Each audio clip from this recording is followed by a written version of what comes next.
You're budgeting, you're frugal, you're avoiding debt because you have to, and you still feel financially unstable. If that resonates at your core, this video is for you. If you've been thinking, it's not that I'm bad with money, everything around me is just more expensive, you're not crazy. By the end of this video, you'll have simple money rules for uncertain times around your credit, your cash flow, and your capacity, so you can feel less panicked and more prepared even if you can't save a lot yet.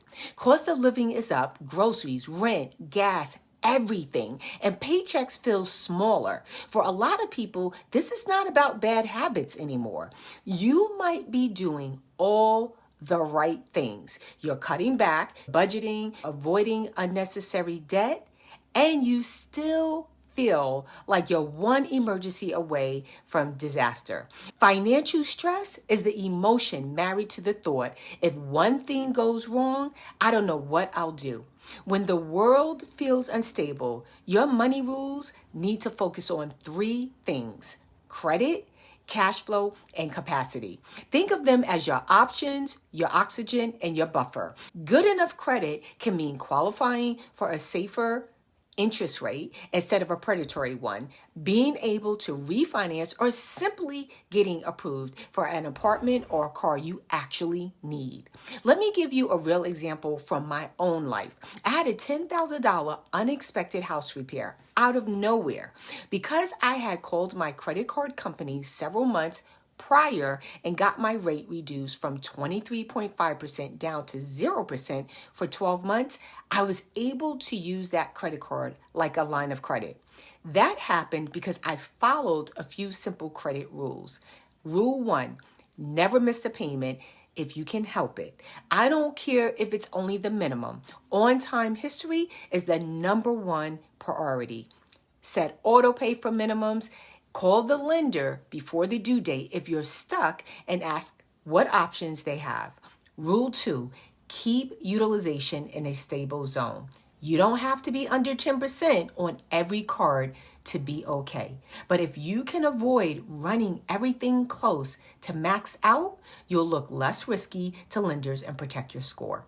Practically, this might mean spreading balances over more than one card instead of maxing one out, making a small payment before the statement date so a lower balance gets reported. Rule 3, don't close old cards just to feel done unless they're harming you. If a card has no annual fee and you're not swiping it like crazy, keeping it open can help your utilization and your average age of accounts. When does it make sense to close? If there's a high annual fee or if having that card around truly makes you overspend. Rule 4, avoid opening new credit just because you're scared. Panicked backup cards, random store cards, buy now, pay later offers, these can pile on more temptation and more payments. New accounts can also temporarily lower your score. So in uncertain times, be very intentional before you add another obligation. If you need to ask for a lower rate, consolidate, or apply for something essential, your credit file is still workable. Credit alone doesn't fix the day-to-day squeeze. That's where cash flow rules come in. If you feel like you literally can't save because of your living expenses, you're not alone. Many people have very little left after rent or mortgage, groceries, transportation, and minimum debt payments. For most people, the opportunity is in rearranging and shrinking leaks, not magically finding hundreds of dollars. So here's a framework I love for uncertain times. Cut, keep, pause. It's not about shaming yourself. It's about reducing pressure. What to cut? Start with recurring charges, subscriptions, the extra streaming package. Also, small leaks on credit cards, those rammed in $12 to $20 hits that happen every week. What to keep? Minimum payments on all debts, a tiny consistent savings transfer, $10 or $20 per paycheck, just to keep the habit alive and slowly build capacity. And 1 or 2 low-cost joy categories. If your plan feels like punishment, you will abandon it.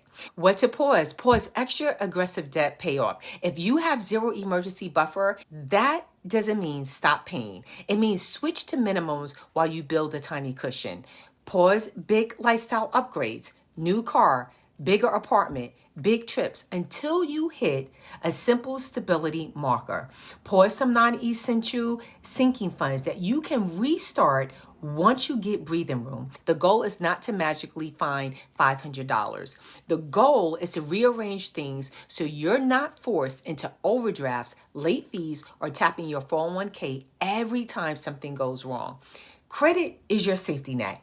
Cash flow is your oxygen. Capacity is how much stress your finances can take before you're forced to swipe, borrow, or raid retirement. It's not just your net worth. It's how many days or months can you keep the lights on if your income drops, or if a big expense hits. There's a huge emotional difference between I have zero cushion and I have at least 1 month of basics covered. Let me go back to that house repair story. Within 2 months of that $10,000 repair, I had 2 more unexpected hits. One for $5,500 and another for $2,800. The card with the 0% promo was a godsend because I also had to dip into savings to cover the other 2 expenses. It was stressful, but because I had some capacity and some credit options, it didn't completely wipe me out. Here are some rules to help you build capacity before life throws you a curveball. Rule 1, be proactive. Expect the unexpected. The unexpected is no longer rare. It's normal. You can only navigate it if you decide on a financial stability strategy before it happens. Rule 2, aim for a 1-month stability buffer before going hard at debt. This doesn't have to be a full emergency fund right away. A 1-month buffer for basics can prevent overdrafts, prevent late fees, and reduce the odds you'll tap a 401k just to survive. Once you hit that first month, you can decide if you want to keep building it or shift more aggressively back to debt. Rule 3, avoid locking all of your cash up in places you can't access without penalties. You don't want every dollar locked away in a place you pay a penalty or fee to touch. It's okay if some money is just sitting in a boring liquid account right now. Rule 4, use windfalls to buy breathing room. Tax refunds, bonuses, extra income. This is your chance to buy capacity, not just lifestyle. Here's the order: patch emergencies or past due essentials, build or boost your buffer, then accelerate high interest debt. I'm not here to give you investment advice, but I want you to hear this. These money rules is to reduce the chances you're forced into that choice. By protecting your credit, stabilizing your cash flow, and slowly building even a small buffer, you give yourself more options than swipe the card or raid retirement. Let's recap each pillar as a simple checklist. Credit, protect your options. Don't miss payments. Keep balances in a stable range when you can. Don't close old cards in a panic. Cash flow, make today's money work harder. Cut the leaks. Keep essentials plus a small joy. Pause big lifestyle upgrades and overly aggressive payoff until you're more stable. Capacity, build room. Expect the unexpected. Aim for the first small buffer. Keep some money accessible. Use windfalls intentionally.